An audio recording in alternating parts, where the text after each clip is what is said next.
Hello दोस्तों, welcome back to my YouTube channel Quick Pharma. तो आज की वीडियो में हम कवर करने वाले हैं अपने topic morphology of cell injury. तो जैसे कि आप लोगों को पता है कि हमारा सब्जेक्ट चल रहा था pathophysiology B pharmacy second semester. उसमें हमारी यूनिट पहली चल रही थी जिसमें हम मतलब सेल इंजरी के बारे में बात कर रहे थे। उसी का हम यहाँ पर मॉर्फोलॉजी ऑफ सेल इंजरी को पढ़ने वाले हैं। अब यहाँ पर थोड़ी सी कन्फ्यूजन आ जाती है क्योंकि एग्जाम में अगर देखा जाए तो मतलब काफ़ी बार यहाँ पे सेलुलर अडेप्टेशन से मतलब क्वेश्चन बन के आता है, या फिर बहुत बच्चे यहाँ पे सेलुलर अडेप्टेशन वाला ही लिख के आते हैं। तो ये सारी चीज़ें जितनी भी है वो हमारी मॉर्फोलॉजी ऑफ सेल इंजरी के अंडर में ही आती हैं। अब जैसे कि यहाँ पे अगर हम सिलेबस में देखें तो जैसे कि यहाँ पे हमारा आ जाता है मॉर्फोलॉजी ऑफ सेल इंजरी। तो मॉर्फोलॉजी ऑफ सेल इंजरी में बेसिकली हम यहाँ पे जैसे कि अडेप्टिव चेंजेस जैसे कि एट्रॉफी हो गया, हाइपरट्रॉफी, हाइपरप्लेसिया, मेटाप्लेसिया, डायस्प्लेसिया, इन सब के बारे में पढ़ेंगे। एंड यहाँ पे हमारे कुछ सेल स्वेलिंग, इंट्रासेलुलर एक्यूमुलेशन, इन सब के बारे में यहाँ पे हम कवर करने वाले हैं आज की वीडियो में।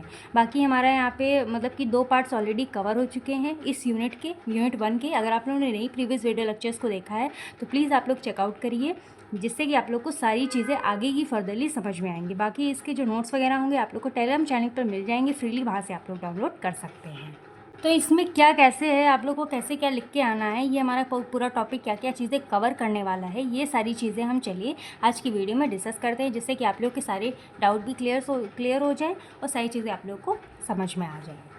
अब जैसे कि यहाँ पे थोड़ा सा हम एग्जाम्पल के टर्म में समझते हैं। मान लीजिए यहाँ पे हमारा एक सेल है, ठीक है। तो ये सेल है और इस पर अगर किसी टाइप का कोई स्ट्रेस पड़ रहा है या फिर ये हमारा किसी प्रॉब्लम में है, तो इसकी वजह से यहाँ पे हमारी क्या हो जाती है, सेल इंजरी।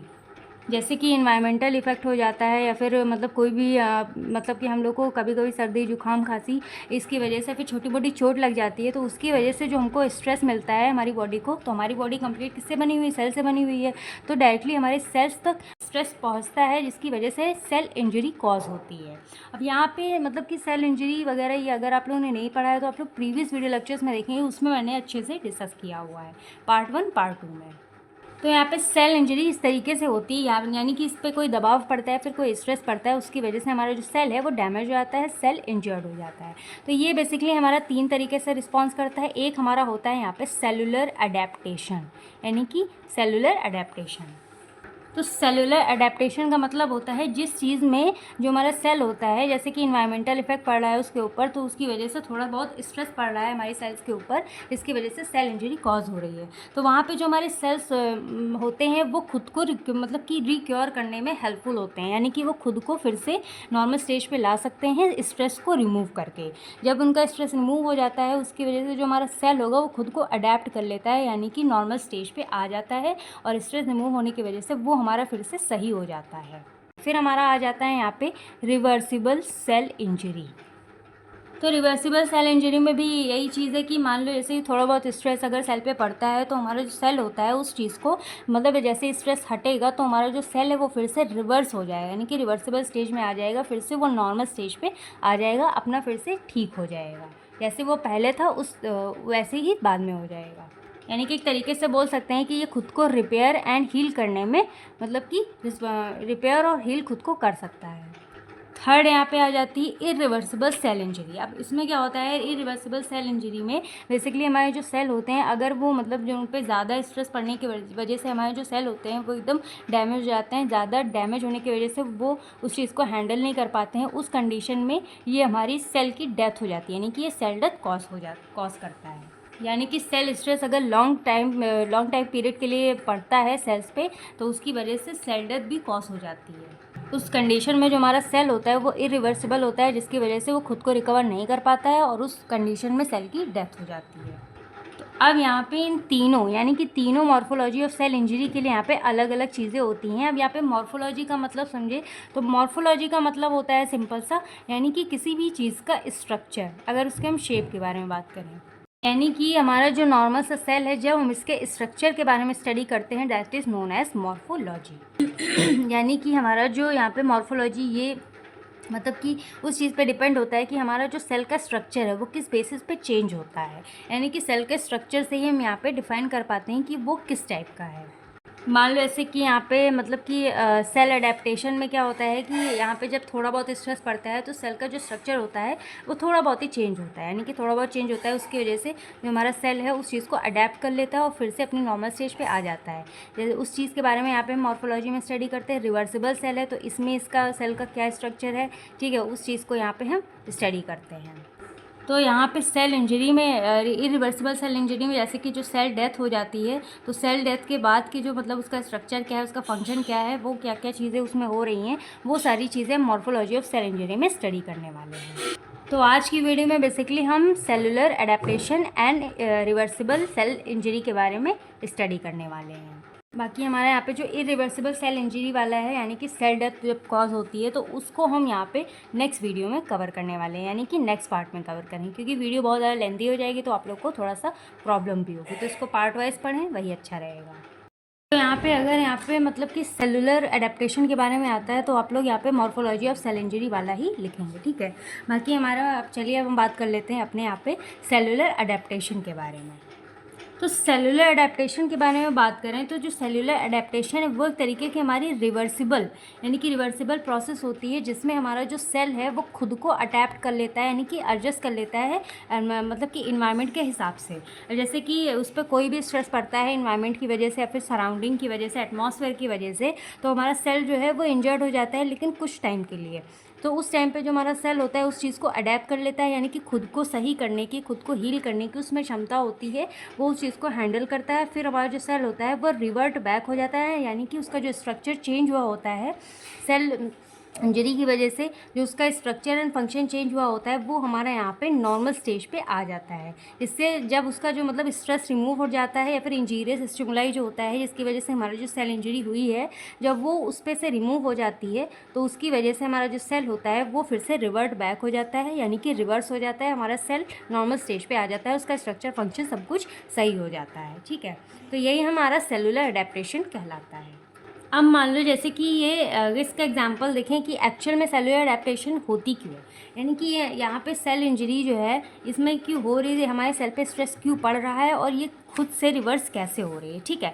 तो ये ऐसे होता है, मान लीजिए अगर आप लोग अब जैसे कि गर्मी का मौसम है तो अगर अचानक से यहाँ पे बारिश हो जाए तो यहाँ पे क्या होता है ना कि हमारा जो इन्वायरमेंट होता है, यानी कि हमारी बॉडी का इन्वायरमेंट, इंटरनल इन्वायरमेंट एंड बाहर का यानी कि एक्सटर्नल इन्वायरमेंट, वो आपस में चेंज हो जाते हैं, वो इक्वल नहीं होते हैं। इसकी वजह से हमारा जो है सेल उस चीज़ पे, उस सेल पे हमारी इफेक्ट होता है, यानी कि सेल पे स्ट्रेस पड़ता है जिसकी वजह से सेल इंजरी कॉज होती है, लेकिन वो कुछ टाइम के लिए होती है। फिर जो हमारा सेल होता है उस चीज़ को यहाँ पे मतलब कि स्ट्रेस को रिमूव करता है और रिवर्ट बैक हो जाता है, जिसकी वजह से यहाँ पे हमारा जो सेल होता है उस चीज़ को अडेप्ट कर लेता है, यानी कि एडजस्ट कर लेता है अपनी इन्वायरमेंट के हिसाब से।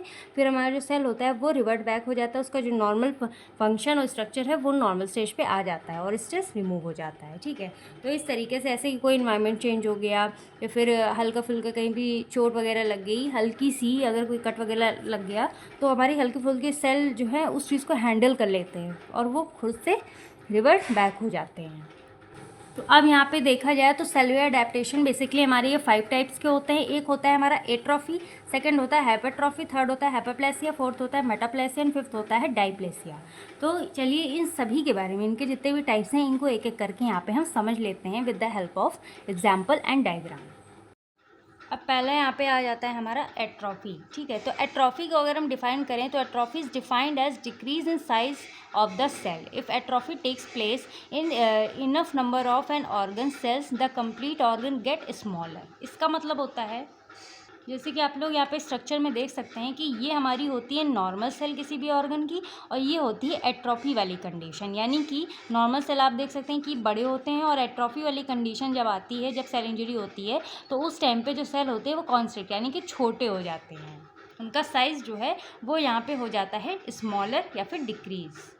अब जैसे कि बात करें यहाँ पे जब एट्रॉफी मतलब जब एट्रॉफी वाली कंडीशन आती है तो यहाँ पे जो हमारे नंबर ऑफ ऑर्गन्स होते हैं उनका जब मतलब सेल, अगर ऑर्गन किसी भी ऑर्गन में हमारे सेल टिश्यू सब कुछ प्रेजेंट होता है, जब उनके सेल ही छोटे हो जाएंगे तो हमारा जो कंप्लीट ऑर्गन होगा वो भी यहाँ पे क्या हो जाता है, छोटा हो जाता है, यानी कि स्मॉल हो जाता है, क्योंकि हमारा जो कोई भी ऑर्गन हो वो मसल, सेल, टिश्यू इन सब सारी चीज़ों से मिलके बना होता है।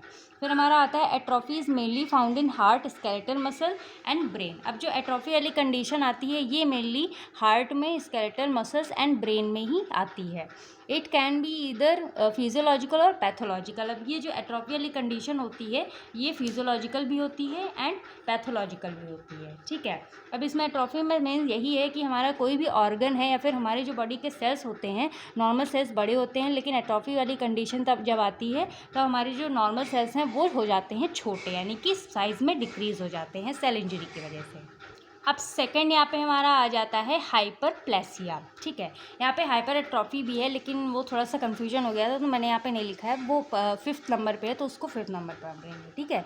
तो ये आ जाता है सेकंड हाइपरप्लेसिया। तो hyperplasia is defined as an increase in number of sales.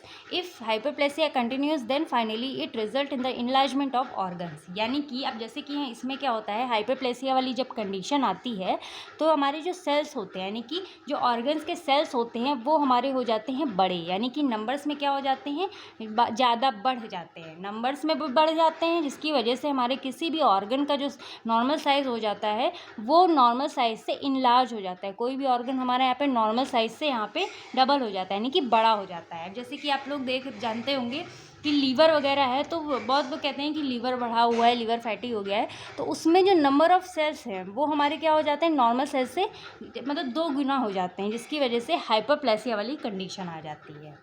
तो इसमें हाइपरप्लेसिया में सिंपल से इतना जानिए कि यहाँ पे नंबर ऑफ़ सेल्स जो होते हैं नॉर्मल वो यहाँ पे डबल हो जाते हैं, यानी कि बढ़ जाते हैं, और बढ़ने के बाद वो हमारे ज़्यादा नंबर्स में बढ़ जाते हैं, जिसकी वजह से कोई भी ऑर्गन होता है वो यहाँ पे बढ़ जाता है साइज़ में, यानी कि उसका साइज़ यहाँ पे इनलार्ज हो जाता है। और ये हमारे इधर फिजियोलॉजिकल भी होता है और पैथोलॉजिकल भी होता है, ठीक है। ये सेकंड हो गया। अब यहाँ पे हमारा थर्ड आ जाता है मेटाप्लेसिया। तो मेटाप्लेसिया को अगर सिंपली डिफाइन करें तो metaplasia is simply defined as directly change in type of the cell.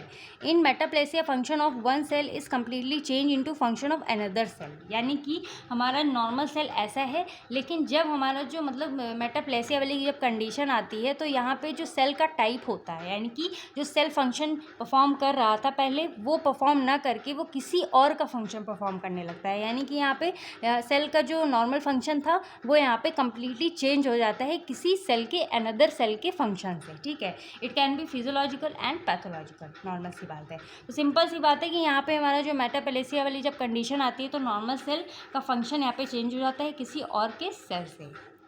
यानी कि यहाँ पे देख सकते हैं आप लोग, नॉर्मल सेल है, इसका स्ट्रक्चर भी चेंज हो गया और इसका यहाँ पे फंक्शन भी चेंज हो जाता है। तो मेटाप्लेसिया ये हो गया, ठीक है। अब यहाँ पे फोर्थ आ जाता है डायस्प्लेसिया। तो अब जब यहाँ पे हम डायस्प्लेसिया की बात करते हैं तो dysplasia is defined as abnormal और stoppage of growth. When the growth of cell is stop and its shape and size remain constant as per germ cell, then it is called dysplasia. यानी कि अब मान लो जैसे कि अगर normal cell की बात करें तो हमारा कोई भी नॉर्मल सेल होता है तो सबसे पहले वो हमारा क्या होता है, जर्म सेल से प्रोड्यूस होता है। यानी कि सबसे पहले वो इतना बड़ा होगा, उसके बाद यहाँ पे इतना बड़ा होगा, फिर इतना बड़ा होगा, धीरे धीरे ग्रो करते हुए यहाँ पे हमारा उसका साइज़ जो होता है वो इंक्रीज़ होता है, वो साइज़ में भी इंक्रीज़ होता है, उसका स्ट्रक्चर भी चेंज होता है और उसका फंक्शन भी, ठीक है। लेकिन डायस्प्लेसिया में एक्चुअल में क्या होता है, तो डिस्प्लेसिया में बेसिकली होता है कि यहाँ पे मतलब कि जो सेल है या तो वो हमारा एबनॉर्मल होता है या फिर उसकी ग्रोथ ही रुक जाती है। यानी कि या तो एबनॉर्मल होगा, नॉर्मल स्टेज पे नहीं होगा, या तो फिर उसकी ग्रोथ यानी कि वो ग्रो ही नहीं करेगा। जो इसका जो रिमेन मतलब कि जो साइज़ है वो रिमेन कांस्टेंट रहता है एज़ पर एज़, जैसे कि इतना बड़ा है तो इतना ही बड़ा होता जाएगा, ठीक है। इसका ना तो साइज़ बड़ा होगा ना ही तो ये मतलब चेंज होगा, ना इसका स्ट्रक्चर ना इसका फंक्शन, कुछ भी नहीं। तो इस वजह से इसकी जो मतलब ग्रोथ रुकने की वजह से ये टाइप की हमारी क्या कहलाती है, एक टाइप की सेल इंजरी तो कहलाएगी ना, क्योंकि ना इसका साइज़ बढ़ रहा है। क्योंकि नॉर्मल सेल हमारा क्या यहाँ पे क्या होता है, यहाँ पे नॉर्मल सेल की ग्रोथ भी होती है और वो धीरे धीरे ग्रो करते हुए हमारा यहाँ पे बड़ा होता है और ग्रो करता है। तो सिंपल सा इसमें यही है कि इसमें मतलब कि जो सेल है इसकी ग्रोथ ही नहीं होती, इसकी ग्रोथ यहाँ पे हो जाती है स्टॉप, और ये हमारा होता है एकदम एबनॉर्मल, यानी कि इसका जो शेप एंड साइज़ होता है वो एकदम कांस्टेंट रहता है as per as germ cells. तो जैसे जर्म सेल्स में यानी कि जो जैसा जर्म सेल से प्रोड्यूस हुआ होता है उसी तरीके से हमारा एट द लास्ट भी रहता है। यानी कि जब वो बड़ा मतलब कि एक टाइम पर जब वो कम्प्लीट बन जाता है उस टाइम पर भी इसका साइज़ उतना ही रहता है। तो ये हमारा कहलाता है डायस्प्लेसिया। अब ये हमारा फिजियोलॉजिकल भी होता है और पैथोलॉजिकल भी होता है। फिर हमारा यहाँ पे 5th आ जाता है हाइपर एट्रोफी। तो ये हमारा 2nd नंबर पे होना चाहिए, लेकिन ये हमारा, चलिए इसको हम 5th नंबर पे लिख दिया, आप लोग उसको देख लीजिएगा, एडजस्ट कर लीजिएगा। तो हाइपर एट्रोफी में देखा जाए तो hyper atrophy is defined as increase in size of the cell. बस इतना समझिए कि एट्रोफी में क्या हो रहा था, एट्रोफी में हमारा नॉर्मल सेल्स बड़ा था, लेकिन उसका साइज़ यहाँ पे क्या हो रहा था, डिक्रीज़ हो जा रहा था। इसकी वजह से हमारा कोई भी ऑर्गन था उसका साइज़ भी डिक्रीज़ हो जा रहा था, यानी कि वो छोटा हो जा रहा था। हाइपर एट्रोफी में, हाइपर से समझिए, हाइपर मतलब बढ़ा हुआ, तो यहाँ पे हमारा क्या है कि हाइपर में क्या होता है, इसका जो साइज़ है सेल का, नॉर्मल सेल ऐसा है तो साइज़ का सेल यहाँ पे इंक्रीज़ हो जाता है, यानी कि बढ़ जाता है, जिसकी वजह से हमारा कोई भी ऑर्गन होगा वो यहाँ पे पर्टिकुलरली ऑर्गन भी हमारा क्या होगा, उसका साइज़ भी यहाँ पे इंक्रीज़ हो जाता है। तो it generally occur due to increase functional demand, यानी कि जब उसका साइज़ बड़ा होगा तो उसके फंक्शनल भी कुछ चेंजेस आएंगे ना, तो यही हमारा हाइपर एट्रोफी कहलाता है। तो हाइपर एट्रोफी हमारा फिजियोलॉजिकल और पैथोलॉजिकल भी होता है, ठीक है।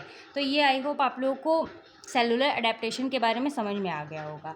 लेकिन ये सेलुलर अडेप्टेशन के अंडर में आता है, तो इसका मतलब ये हमारे सारे के सारे जितने भी मतलब मेटाप्लेसिया, डायस्प्लेसिया, हाइपर एट्रोफी, एट्रोफी, तो ये सारे के सारे हमारे रिवर्सिबल हैं, रिवर्सिबल के अंदर ही आते हैं, क्योंकि ये हमारे रिवर्ट बैक हो सकते हैं, यानी कि दोबारा से ठीक हो सकते हैं, नॉर्मल स्टेज पे आ सकते हैं। तो आई होप आप लोग को सेलुलर अडेप्टेशन के बारे में अच्छे से क्लियर हो गया होगा, ठीक है। यहाँ पे मतलब इसके 5 टाइप्स होते हैं, एट्रोफी, हाइपरट्रोफी, हाइपरप्लेसिया, मेटाप्लेसिया, डायस्प्लेसिया, ठीक है। इनके अलग अलग फंक्शन हैं और इनके मतलब क्या क्या डिफरेंस है आप लोग यहाँ पे देख सकते हैं। बाकी इसके नोट्स वगैरह तो आप लोग को मिल ही जाएंगे। अब हम बात करते हैं यहाँ पे फॉर रिवर्सिबल सेल इंजरी, यानी कि अब हम बात करेंगे यहाँ पे रिवर्सिबल सेल इंजरी और इसके टाइप्स के बारे में, यानी कि कितने हमारे इसके टाइप्स होते हैं। तो यहाँ पे सेलुलर अडेप्टेशन में तो आप लोग इतना समझ गए कि यहाँ पे सेल खुद को अडेप्ट कर लेता है, एडजस्ट कर लेता है एनवायरनमेंट के हिसाब से, ठीक है। अब यहाँ पे रिवर्सिबल सेल इंजरी में एक्चुअल में क्या होता है कि ये हमारी एक ऐसी कंडीशन होती है या फिर इंजरी होती है जिसमें ये माइल्ड टू मॉडरेट स्ट्रेस इसको होता है, ठीक है। सेल में mild to moderate stress applied होता है and in this cell back to its normal stage if stress is remove, यानी कि ये हमारी एक ऐसी कंडीशन है, ऐसी सेल इंजरी है जिसमें अगर माइल्ड टू मॉडरेट स्ट्रेस है, यानी कि अगर थोड़े टाइम के लिए है, थोड़े टाइम बाद वो हट जाता है स्ट्रेस, तो हमारा जो सेल होगा वो रिवर्ट बैक हो जाएगा, यानी कि वो फिर से हमारा नॉर्मल स्टेज पे आ जाता है। तो ये हमारा रिवर्सिबल सेल इंजरी होता है, ठीक है। अब ये बेसिकली हमारे 4 टाइप्स के होते हैं, hydrotropic change, hyaline change, mucoid changes and fatty changes, ठीक है। तो चलिए इन चारों के बारे में देख लेते हैं। बाकी इसमें हमारा मोस्ट इंपॉर्टेंट हाइड्रोपिक चेंजेस ही आता है और इसको एक तरीके से हम यहाँ पे सेल स्वेलिंग भी कहते हैं। तो मतलब कि रिवर्सिबल सेल इंजरी में हम यहाँ पे 4 तरीके से चेंजेस देख सकते हैं। तो चलिए इनके बारे में एक एक करके यहाँ पे हम डिस्कस कर लेते हैं। तो हमारा यहाँ पे पहला आ जाता है hydropic or cell swelling changes, और इसी वाले टॉपिक के अंदर हमारा आता है इंट्रासेलुलर एक्यूमुलेशन। और मैं आप लोगों को पहले ही रिकमेंड कर रही हूँ कि ये हमारे काफ़ी ज़्यादा 2 मार्क्स में पूछे जाते हैं, यानी कि अगर ये अलग से पूछा जाएगा तो इसकी डेफिनेशन वगैरह आप लोग को 2 मार्क्स में पूछ ली जाएगी। तो अब इसमें सेम चीज़ यहाँ पे जैसे कि हमने यहाँ पे पढ़ा था पैथोजेनेसिस में, तो उसमें हमारा क्या हो रहा था कि हाइपोक्सिया या फिर इस्केमिया, यानी कि जिसमें हमारी ऑक्सीजन की हमको कमी हो जाती है, इसकी वजह से हमारी बॉडी में एटीपी फॉर्मेशन यानी कि एनर्जी नहीं बनती है, उसकी वजह से हमारी कोई भी सेल यहाँ पे इंजर्ड कर जाती है। प्रीवियस वीडियो लेक्चर आप लोग देखें तो अच्छे से समझ में आ जाएगा, ठीक है। अगर आप लोग मतलब देख रहे हैं लेक्चर वाइज तो आप लोग को अच्छे से समझ में आ रहा होगा। फिर हमारे यहाँ पे हाइपोक्सिया की वजह से ऑक्सीजन की कमी हुई, जिसकी वजह से एनर्जी बनी नहीं हमारी बॉडी में, एटीपी का फॉर्मेशन नहीं हुआ, उसकी वजह से हमारा जो सोडियम पंप डैमेज यहाँ पे हो जाता है, यानी कि सोडियम पोटेशियम पंप जो यहाँ पे था, ये वाला जो पंप है वो यहाँ पे डैमेज हो जाता है, जिसकी वजह से यहाँ पे इंट्रासेलुलर एक्यूमुलेशन हो जाती है। क्योंकि जैसे मैंने पहले आप लोगों को बताया था कि यहाँ पे सोडियम, यहाँ पे जब पंप ही डैमेज हो जाएगा तो सोडियम अंदर सेल से बाहर नहीं निकल पाएंगे। और सोडियम क्या है, एक तरीके से हमारा नमक है, ठीक है। तो नमक क्या प्रोड्यूस करता है, पानी तो प्रोड्यूस करता है, तो वो हमारे यहाँ पे एक्यूमुलेट होने लगता है सेल में, जिसकी वजह से हमारा जो सेल होता है वो धीरे धीरे सोडियम की मतलब प्रेजेंस में धीरे धीरे वो एक्यूमुलेशन बढ़ जाता है और हमारे सेल्स में पानी यानी कि यहाँ पे हमारा पानी भरने लगता है। इसकी वजह से हमारा जो सेल होता है वो यहाँ पे फूल जाता है, स्वेल हो जाता है। तो सिंपल सा यही है कि इसमें इंट्रासेलुलर एक्यूमुलेशन ऑफ सोडियम, यानी कि सोडियम की प्रेजेंस में यहाँ पे सोडियम काफ़ी ज़्यादा एक्यूमुलेट हो जाता है, इकट्ठा हो जाता है, उसकी वजह से यहाँ पे सेल स्वेलिंग कॉज होती है। तो इसको मतलब रिवर्ट बैक करने के लिए क्या होता है कि हमारा जो वाटर होता है या फिर जो मतलब अनदर आयंस होते हैं वो हमारे सेल के अंदर आने लगते हैं और वो उस चीज़ को मेंटेन करते हैं, उस चीज़ को यहाँ पे उसका जो एटमॉस्फेयर होता है उसको मेंटेन करते हैं, जिसकी वजह से ये रिवर्ट बैक हो जाता है। ठीक है, तो यही चीज़ यहाँ पे लिखी हुई, the first cell injury is almost all from of cell injury swelling of the cell, यानी कि जो फर्स्ट सेल इंजरी होती है, जो मतलब फर्स्ट स्टेप आप लोगों ने देखा है कि फर्स्ट सेल इंजरी किसकी वजह से हो रही है, यहाँ पे एक्यूमुलेशन ऑफ सोडियम, यानी कि एक्यूमुलेशन यहाँ पे सोडियम इकट्ठा हो रहा था, इसकी वजह से जो सेल है वो यहाँ पे स्वेल कर जाता है। तो इसको हम यहाँ पे हाइड्रोपिक चेंजेस भी बोलते हैं। It is a result of loss of fluid and electrolytes, यानी कि हमारे जो सेल्स में फ्लूइड और इलेक्ट्रोलाइट्स की कमी हो जाती है, सोडियम का एक्यूमुलेशन बढ़ जाता है, जिसकी वजह से यहाँ पे ये कंडीशन आती है। अब यहाँ पे हमारा क्या होता है, now water and other ions enter into cell to maintain isoosmotic pressure. जैसे कि मैंने आप लोगों को बताया कि यहाँ पे कुछ हमारे जो अनदर आयंस है, यानी कि बाहर से जो एक्स्ट्रा सेलुलर में जो है अनदर आयंस वगैरह हैं और जो वाटर वगैरह है वो यहाँ पे हमारे सेल के अंदर आता है, जिसकी वजह से हमारा जो आइसोऑस्मोटिक प्रेशर होता है हमारे सेल का वो हमारा मेंटेन हो जाता है और यहाँ पे सेल स्वेलिंग जो होती है वो कम हो जाती है और हमारे ये रिवर्ट बैक हो जाता है। तो आई होप आप लोगों को हाइड्रोपिक और सेल स्वेलिंग के बारे में समझ में आ गया हो कि ये हमारा सेल स्वेलिंग किस वजह से हो रहा है, एक्यूमुलेशन ऑफ सोडियम की वजह से, और ये हमारा ठीक कैसे हो रहा है। ठीक है, और ये हमारा इंट्रासेलुलर एक्यूमुलेशन में भी इसमें आता है। ठीक है, फिर हमारा यहाँ पे सेकंड आ जाता है हाइलीन चेंजेस। तो जो हमारा हाइलीन चेंजेस होता है इसको अगर हम देखें तो the term hyaline refers to homogeneous or glassy भी इसको हम बोल सकते हैं, यानी कि homogeneous or glassy substance it is found in epithelial and connective tissue cell.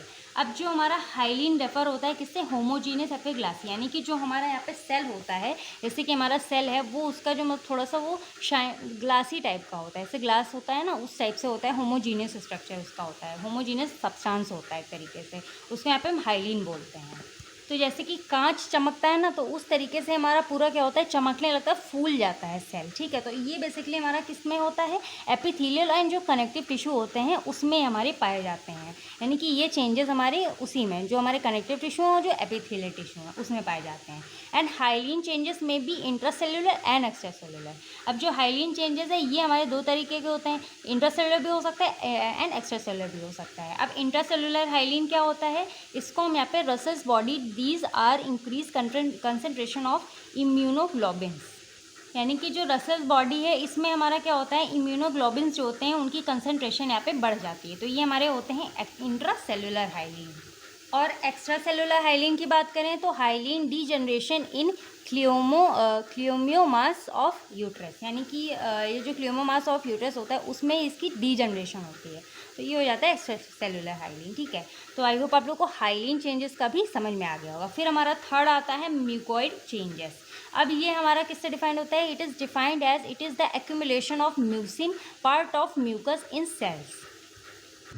अब ये बेसिकली हमारा जो म्यूकस मेम्ब्रेन होती है उसके अंदर हमारा जो पार्ट होता है म्यूकस का, उसके अंदर हमारा यहाँ पे जो म्यूसिन होता है, तो म्यूसिन यहाँ पे क्या होता है, सेल्स के अंदर वाले पार्ट में जो म्यूकस है उसके अंदर वाले पार्ट में म्यूसिन यहाँ पे इकट्ठा होने लगता है, यानी कि एक्यूमुलेट होने लगता है, तब यहाँ पे म्यूकोइड चेंजेस देखने को मिलते हैं। अब बेसिकली ये टू टाइप्स के होते हैं, epithelial mucin and connective tissue mucin. तो ये हमारे एपिथेलियल म्यूसिन जैसे कि एग्जाम्पल आता है सिस्टिक फिब्रोसिस ऑफ पेंक्रियाज, मतलब कि यहाँ पे पेंक्रियाज में सिस्ट वगैरह जो होती है सिस्टिक फाइब्रोसिस ये कॉज करता है। कनेक्टिव टिश्यू म्यूसिन में देखा जाए तो एग्जाम्पल आता है म्यूकॉइड इन सम ट्यूमर्स, मेसेनकाइमल ट्यूमर। ठीक है, तो मेसेनकाइमल ट्यूमर वगैरह ये सारी चीज़ें इसमें देखी जाती हैं। तो ये हो जाता है म्यूकॉइड चेंजेस के बारे में। अब यहाँ पे फोर्थ आ जाता है फैटी चेंजेस। अब फैटी चेंजेस को यहाँ पे हम स्टेरियोसिस भी बोल सकते हैं। तो it is defined as it is the abnormal accumulation of triglyceride fat in cells, यानी कि जो हमारा नॉर्मल सेल होता है, मान लीजिए हमारा ये नॉर्मल सेल है, ठीक है, तो इसमें जो ट्राइग्लिसराइड है, यानी कि जो ट्राइग्लिसराइड है जिसमें 3 ग्लिसराइड्स हैं, ठीक है, ट्राइग्लिसराइड है, फैट है, वो बहुत ज़्यादा एक्यूमुलेट हो जाता है। इसकी वजह से हमारा जो सेल है वो एबनॉर्मल हो जाता है और यहाँ पे सेल किसी भी सेल का फैट इंक्रीज़ हो जाता है।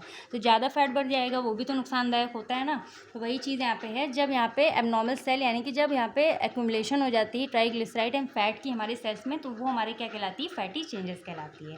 अब ये बेसिकली हमारे क्या क्या कॉज करती है, जैसे कि toxins, diabetes, obesity, alcohol abuse, protein malnutrition and fatty liver, जैसे कि बोल कहते हैं कि कोलेस्ट्रॉल बढ़ा हुआ है, फैटी लीवर हो गया है, तो ये सारी चीज़ें फैटी चेंजेस की वजह से ही हमारी बॉडी में होती हैं। तो ये मेनली क्या करता है फैटी लीवर को, जैसे कि जो बहुत लोग कहते हैं लीवर बढ़ गया है, फैटी हो गया है, तो ये फैटी चेंजेस की वजह से होता है, उसका जो फैट होता है वो बढ़ जाता है। जैसे आप लोग जानते हैं कि खाना ज़्यादा बाहर का खाना पीना, तली हुई चीज़ें बहुत ज़्यादा मतलब मना होती हैं, बहुत लोगों को मना होती हैं इसकी वजह से, क्योंकि उनका जो लीवर है वो काफ़ी लोगों का क्या होता है फैटी हो जाता है। And also in heart skeletal muscles, तो इसमें भी हमारा फैटी चेंजेस देखने को मिलता है। तो ये हो जाता है फैटी चेंजेस के बारे में। अब आई होप आप लोगों को समझ में आ गया होगा। Hydropic or cell swelling changes, hyaline changes, ये हमारे इंटरसेलुलर एक्स्ट्रा सेलुलर होते हैं, ठीक है। बाकी हमारा ये समझ में आ गया होगा कि म्यूकोइड चेंजेस क्या होते हैं, फैटी चेंजेस क्या होते हैं, ठीक है। तो हमारी वीडियो होती है यहाँ पे कंप्लीट। तो आप लोग को यहाँ पे cellular adaptation and reversible changes के बारे में समझ में आ गया होगा। अगर कोई भी डाउट होता है इन सब चीज़ों में तो आप लोग कमेंट सेक्शन में पूछ सकते हैं, ठीक है। तो मिलते हैं नेक्स्ट वीडियो में नेक्स्ट टॉपिक के साथ। तब तक के लिए do like share comment and subscribe to my YouTube channel Quick pharma.